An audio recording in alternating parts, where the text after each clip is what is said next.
보실 성경 말씀은 요한계시록 5장 6절로 7절입니다. 내가 또 보니 보좌와 내 생물과 장로들 사이에 한 어린 양이 서 있는데 일찍이 죽임을 당한 것 같더라. 그에게 7뿔과 7눈이 있으니 이 눈들은 온 땅에 보내심을 받은 하나님의 7영이더라. 그 어린 양이 나와서 보좌에 앉으신 이의 오른손에서 두루마리를 취하시니라.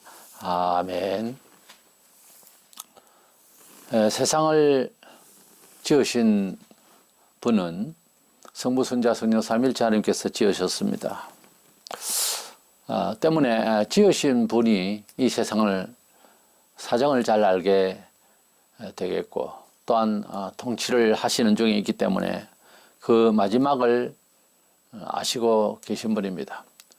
그 중에 성자께서 이 세상을 지으시고 또 이 세상을 하나님께서 맡겨주셔서 심판하도록 하셨습니다.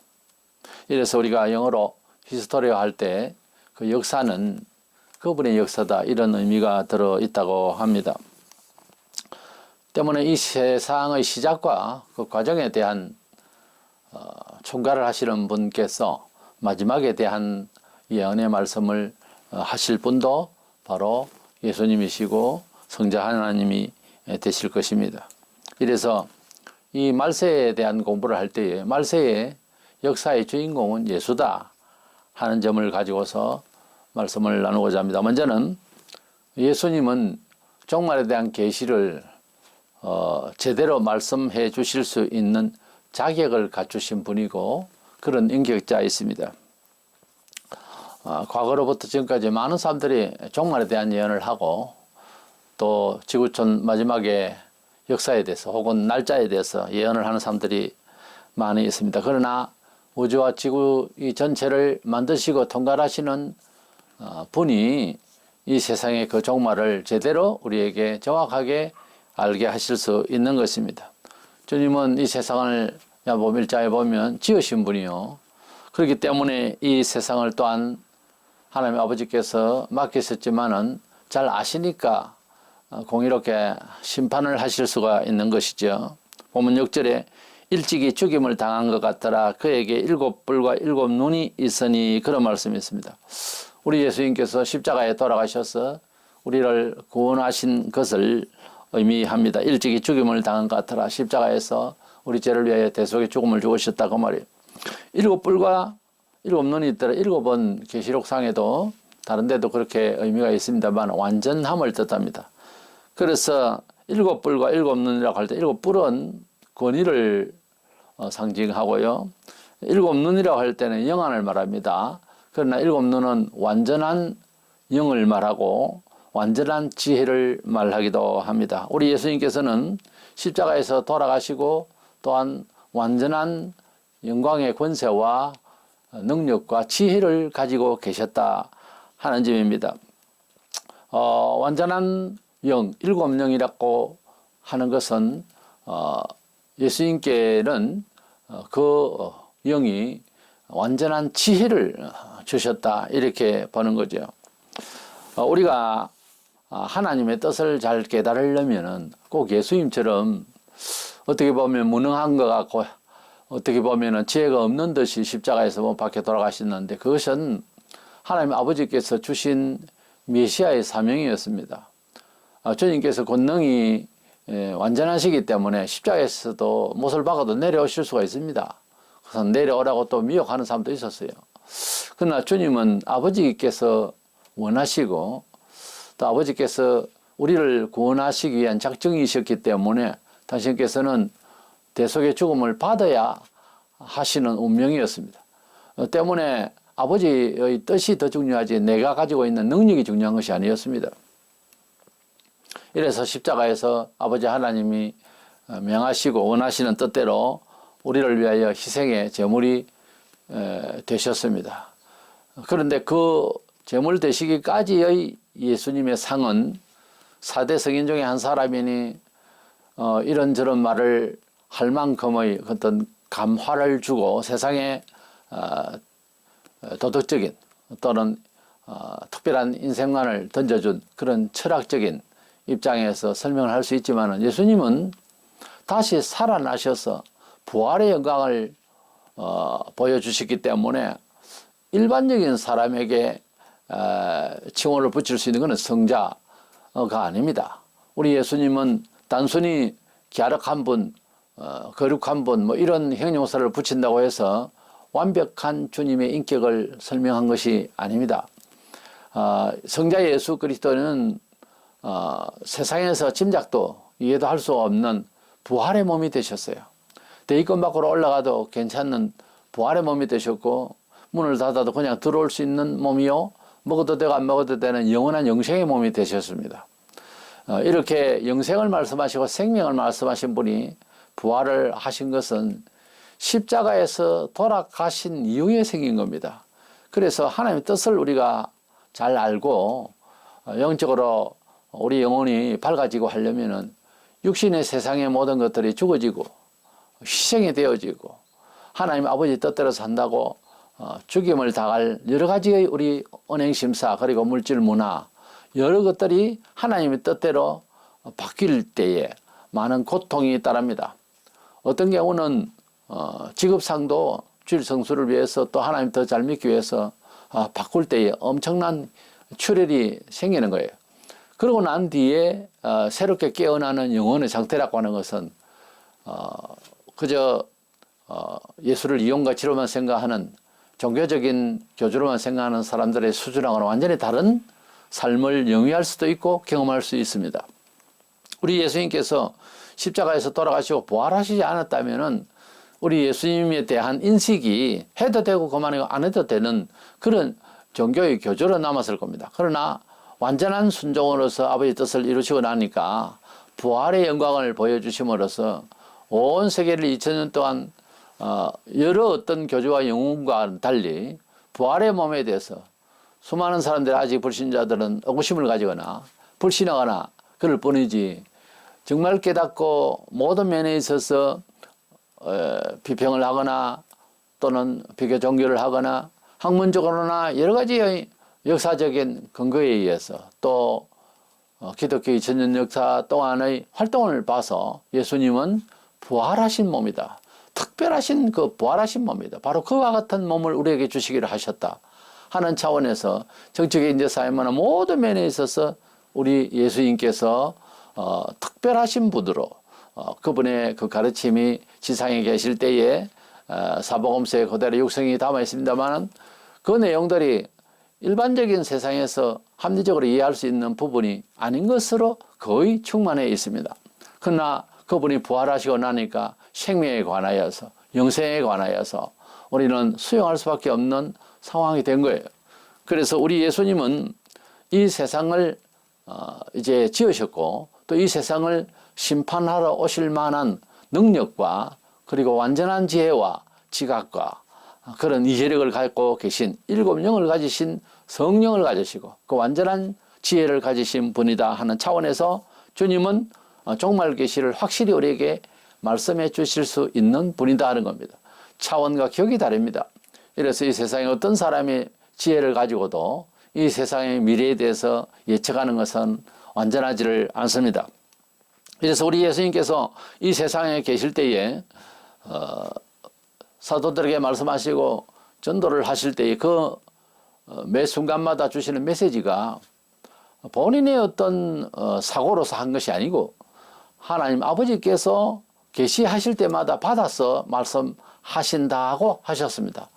때문에 내가 너희에게 전하는 말은 내 말이 아니기 때문에 하나님 말이라서 우리가 보편적인 입장에서 신의 말은 완전하다고 봐야 될 것 아니에요. 유대인이나 우리나. 내 말은 내 말이 아니고 아버지께서 내게 주신 말씀을 너희에게 전하니까 내 말이 정당하고 옳다 하는 말씀에 논리적인 입장에서 말씀을 하신 적이 있어요. 때문에 우리 예수님은 지상에 계실 때나 또 앞으로 오셔서 심판하실 모든 지각이 완전하신 성부 하나님께서 부여하시고 동일한 그 내용대로 우리를 심판하실 수 있는 인격자고 지혜자고 그런 권세자라는 차원에서 종말의 계시를 보여주신 요한계시록 전체는 다른 어떠한 사람이 지은 책과는 다른 바로 신의 음성이요 바로 완전한 판단의 기준이 된다고 하는 차원에서 우리 예수님이 우리를 심판하실, 이 세상을 공의롭게 심판하실 분으로 확실한 자격자가 되신다 하는 것입니다. 그분은 이 세상을 지으셨기 때문에 무슨 물건이든지 만든 사람이, 어떤 상품이든 만든 사람이 고칠 수가 있고 내용을 잘 알듯이 이 세상을 지으신 분이기에 이 세상을 공의롭게 심판하실 수가 있는 분이다 하는 차원에서 우리 주님이 가장 완전하게 적합하고, 그 외에는 모든 피조물된 인간은 알 수가 없고 제대로 알려고 해도 알 길이 없는 것입니다. 구약 성경에 이와 같이 세상을 판단하시고 심판하실 분으로 적격한 분이기에 예언하기를 이사야 9장 6절에 이는 한 아기가 우리에게 낳고 한 아들을 우리에게 주신 바 되었는데 그의 어깨에는 정사를 메었고 그의 이름은 기모자라 모사라 전능하신 하나님이라 영존하신 아버지라 평강의 왕이라 할 것임이라 그랬습니다. 기묘자라 모사라 하는 말은 사람의 생각의 차원을 넘어서서 특별한 일을 꾸미는 것으로서 하나님의 행위에 대해서 하는 표현입니다. 그분은 전능자고 그분은 영존하시는 아버지라 그런 말씀도 있는데 성부와 동일하다는 차원에서 이렇게 표현하신 것입니다.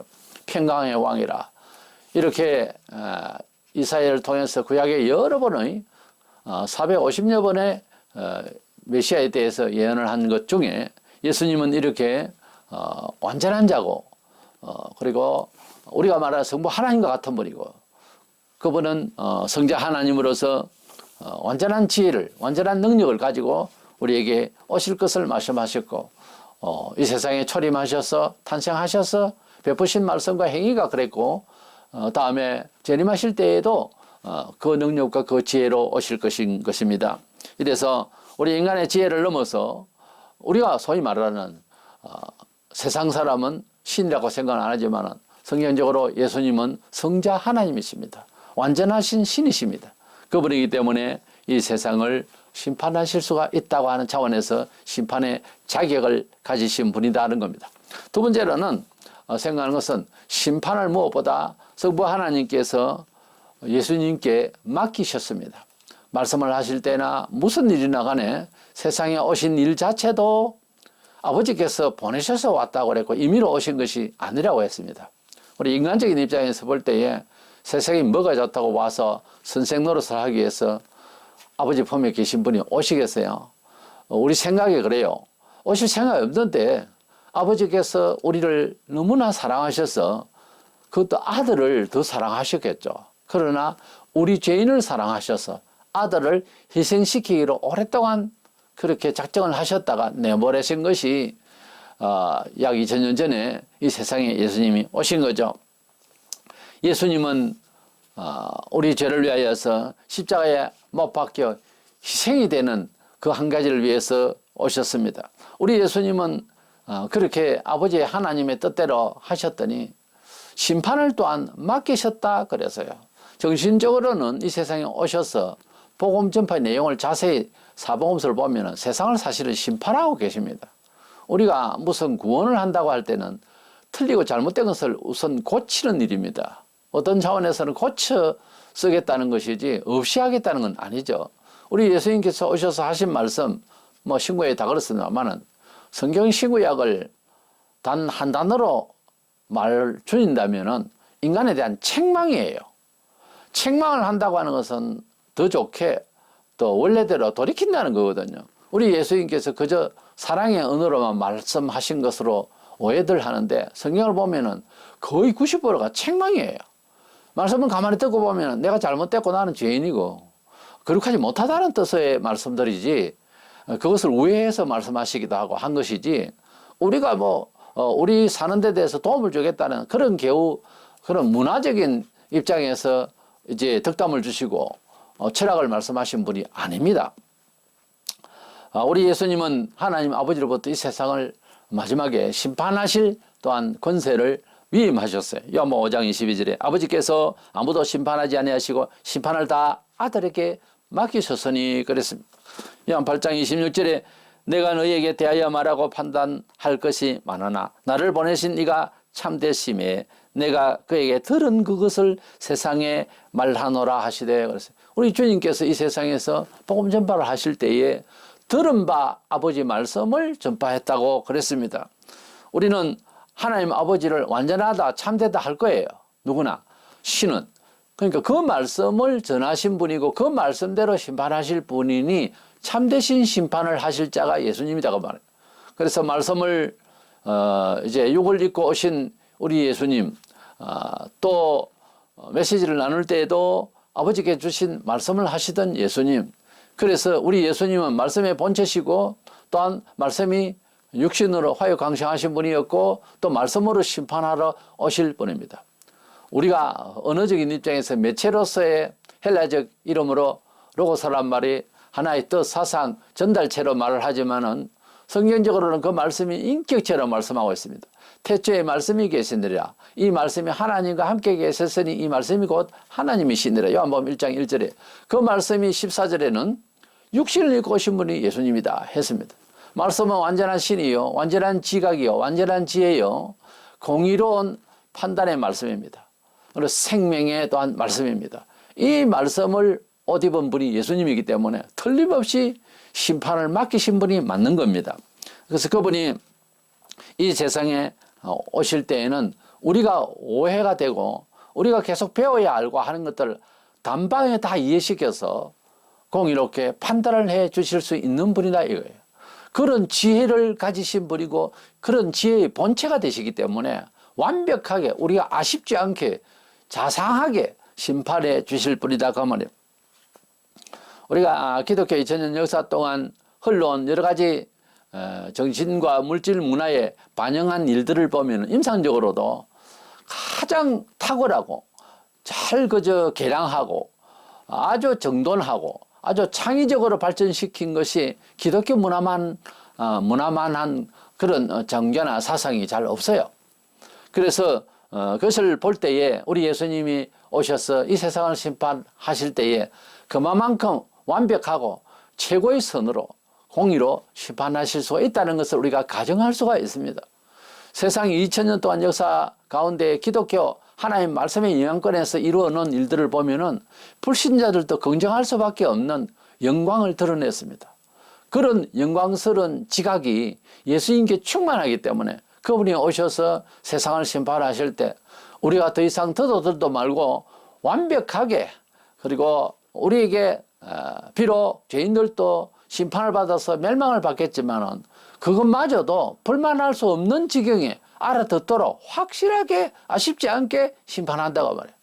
우리가 가끔 그런 경우가 있습니다. 정말 있을 수 없는 일인데 무슨 사람 죄를 짓고 판사가 말을 하는데 그 죄에 대해서 뉘우침이 없는 사람이 많습니다. 뉘우침이 있는 사람은 형이 조금 감량되는 경우가 있죠. 양심을 보고. 그런데 뉘우침이 전혀 없는 사람도 있습니다. 그런데 그건 사람이 판단하기 때문에 불만을 하는 거죠. 법문의 조항대로만 말을 하니까 자기는 할 말이 많다 이거죠. 그런데 예수님이 오셔서 심판을 하실 때는요. 예, 마땅합니다. 지옥 가는 게 마땅합니다 하고 받아야 되는 벌에 대한 이해를 준다 이거죠. 왜? 완벽하시니까. 우리 사람의 판단은 아무리 검사고 판사고 해도 이게 제대로 완벽하게 이해시켰다고 할 수는 없다는 거죠.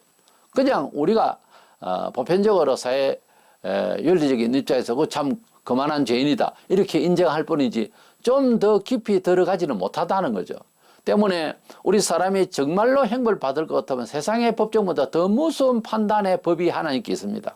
사실은 얼마나 사람이 죄스러운가 그 죄가 얼마나 이웃의 세상 역사에 위해를 가하는가 하는 것은 우리 사람이 아는 것은 그냥 100 단위로 보면 그냥 10 단위도 못 됩니다. 그거 가지고 겨우 법으로 판단해도 옳다 그렇게 생각을 합니다. 그러나 하나님이 사람을 볼 땐 이건 지으신 분으로서 그렇게 지켜놨는데 그렇게 만드시고 그렇게 이끄시려고 하는데 우리 사람이 원죄와 자범죄로 죄를 짓는 것을 보면 사람의 그 종기성에 대한 책임 부여를 통해서 판단하고자 하실 때는요. 세상의 법정이 100번 잘못된 거예요.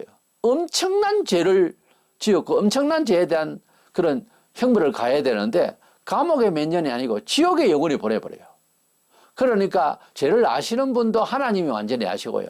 그 죄인의 장래에 대해서 너무나 불안을 느끼고 이건 너무 큰 문제다라고 하는 것을 하나님이 아시기 때문에 세상 천지의 죄인들도 이 지구 우주보다 더 중요한 것이 사람의 영혼이라고 했는데 그 죄인이 아니신 성자 하나님이 우리 죄를 위하여 안 죽으면 안 될 지경의 그런 죄를 우리가 안고 있다는 거예요. 세상에서는 죄의 판단도 어리석지만은 지혜가 짧아서 판단해서 형벌을 주는 것도 미숙해요. 그러나 하나님은 사람을 너무 존귀하게 만들었기 때문에 심판을 하실 때도 무섭게 하는 겁니다. 왜? 죄가 그만큼 무섭다는 거예요. 하나님이요 얼마나 무서워하는 것이 우리에게 있어서 죄라는 겁니다. 하나님이 가장 싫어하는 것이 하나님을 없다 하는 것부터 시작해서 그래서 우리를 대책으로 아들을 주셨는데 희생 제물까지 부정할 때에는 이건 제일 큰 죄가 되는 겁니다. 이래서 그렇게 완전하게 우리 사람의 내부를 제대로 알고 세상 법정의 판사가 알 수 없는 죄의 그 정도를 아시기 때문에 그 죄를 없이 하시기 위해서 특단의 조치로 아들을 희생시키신 거예요. 뭐 선행이나 무슨 도덕성 어떤 사회윤리 정도로 가지고 구원시킬 정도가 아니라는 거죠. 사람이 얼마나 존귀했으면 그랬겠습니까? 사람이 새롭게 되다 보니까요 영생을 얻고 천국에서 살 수 있는 신체가 되는 거예요. 그만큼 존귀한 것이 지금 세상 살아가는 형태를 보세요. 사람의 눈으로만 봐도 무서운 세상입니다. 10대가 무서운 세상이만 아니라 일반 성인들이 살아가는 세상을 눈을 열고 기도하며 영혼을 깨끗하게 쳐다보세요. 완전 강도될 세상입니다. 우리 수준에서 그저 그런가 하지 그게 아니에요. 기도 생활을 그래서 더 많이 하고 영혼이 맑아야 됩니다. 그러면 세상 좋아라 세상과 짝하여 살 수가 없는 그런 흉악한 세상이 처음부터 그랬어요. 갈수록 더하지만 지금은 소돔 고모라보다 훨씬 더합니다. 사실은 영안이 어두워지고 섞여 살아서 그렇지 자포자기하고 영혼이 더러워져서 어두워서 그렇지 영혼을 밝혀서 일곱 영을 받아가지고 성령의 지혜를 받아서 살펴보면 형편없는 세상입니다. 무서운 세상이에요. 우리는 기독교 2000년 역사 동안 하나님의 말씀의 인양권에서 세상을 정돈하고 질서 있게 하고 창의적으로 또 거룩되게 하고 성쾌하고 하는 일들을 보면은 타 종교를 불허합니다. 모든 세상의 지각을 팽개했어요. 그래서 하나님의 말씀은 지금도 우리에게 읽혀지고 애쓰고 힘써서 읽고 듣고 지키려고 하면은 정말 하나님을 경외하는 마음이 생기고 하나님을 경외하는 것이 지식의 근본이 되어서 우리 인생의 행로가 제대로 된 길을 갈 수 있다고 하는 사실을 알고 하나님의 말씀을 많이 사모하고 하나님의 지혜대로 살려고 나의 지혜를 버리고 그런 연습이 계속 필요한 줄로 믿습니다. 우리 죄인은 절대로 이 말세에 대한 예감이나 이런 걸 못해요. 세상에 누구가 코비드가 와서 이렇게 코로나로 고생하면 온 세상이 마스크를 쓸 줄 누가 알았어요? 어느 지혜자가 있었어요? 아무도 없었어요. 내노라는 예언가리 뭐니 한 사람들도 아무도 없었어요. 보세요. 앞으로도 무슨 일을 당할지 모릅니다. 이럴 줄 알았으면 마스크를 많이 만들어서 장사를 할 걸 이런 생각이나 하죠. 근데 마스크가 아니고 이번에는 뭐가 올지 모릅니다. 하늘에서 뭐 어떻게 될지 몰라요.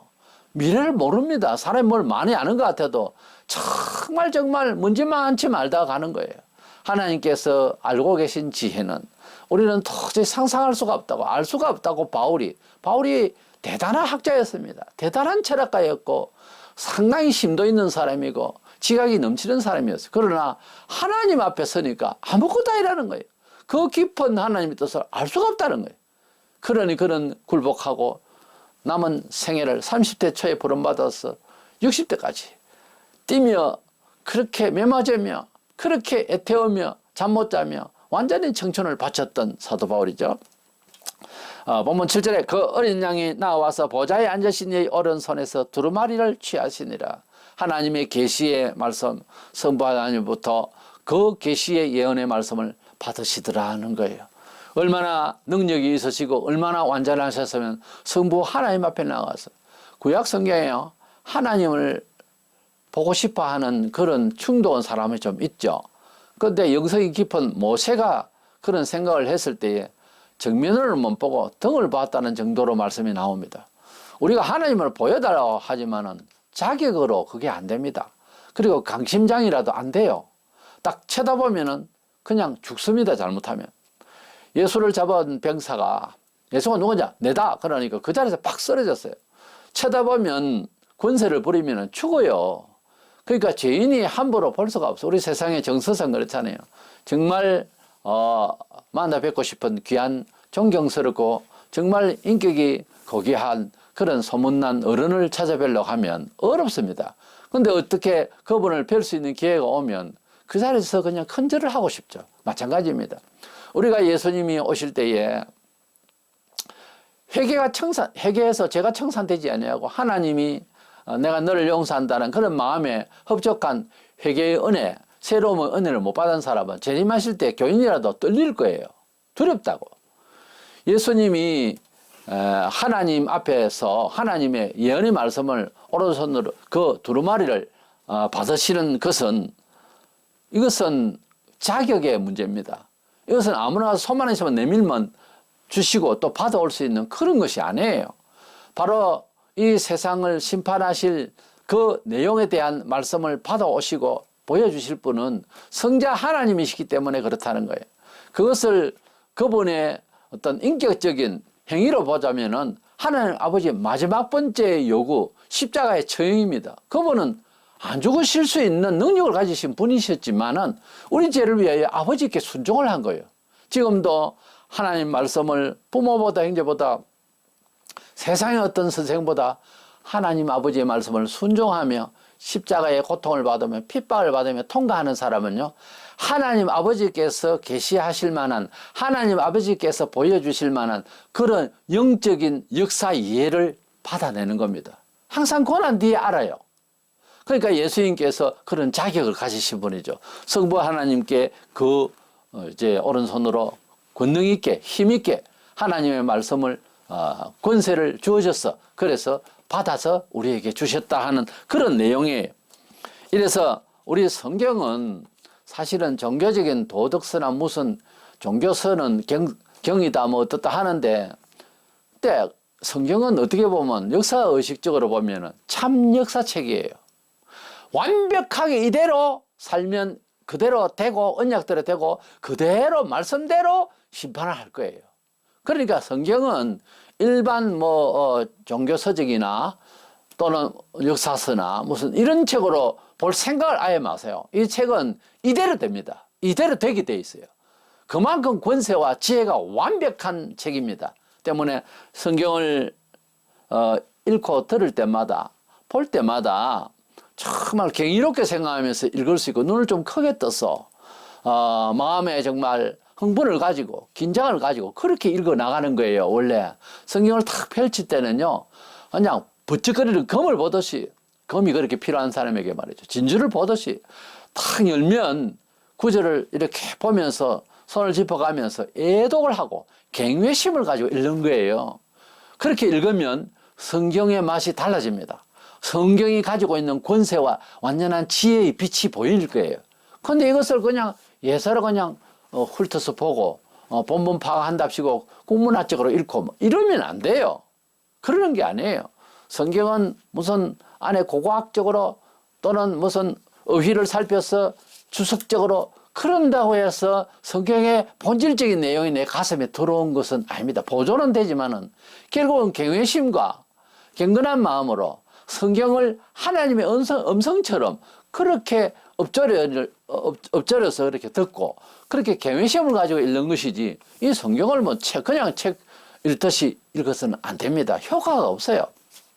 이래서 우리 예수님께서는 그분의 인격 자체가 하나님께서 이 세상을 지으실 때 같이 삼위일체 하나님이 지으실 때에 세상을 지으신 분이라서 이 세상을 계시하고 또한 마지막 때 심판을 하실 수 있는 분이기도 합니다.